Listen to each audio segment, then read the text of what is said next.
Hello welcome back to me సేవ madam family blogs.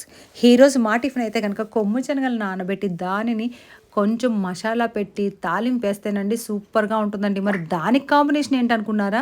Kesari అండి. అదే హల్వా అంటాం కదండి, మన కరాచీ నొకమాట. అదే మన ఉప్మా రవ్వతో చేసామండి.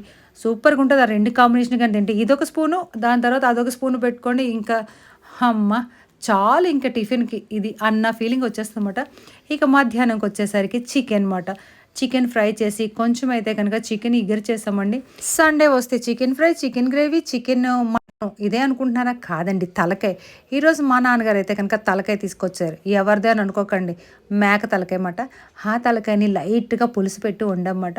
దాంతోపాటు ఇంకా అమ్మ అయితే నీరసంగా ఉన్నారని చెప్పి కొంచెం కందనకాయలు, గుండెకాయలు, మేక మటన్ని బ్రెయిన్ తీసుకుని వచ్చి కొంచెం వేపమాట అండి.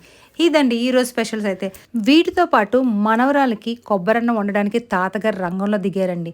వీడియో షూట్ చేశానని అనుకున్నాను కానీ చేయలేదన్నమాట, మర్చిపోయాను. షూటింగ్ పెట్టకుండానే అయిపోయింది అంత కొబ్బరన్నం. కానీ ఏ కాంబినేషన్ ఆ కాంబినేషన్ అండి. చికెన్తో కొబ్బరన్నం, ఆ తర్వాత వైట్ రైస్తోనేమో తలకాయ కూర సూపర్ ఉంటుందండి.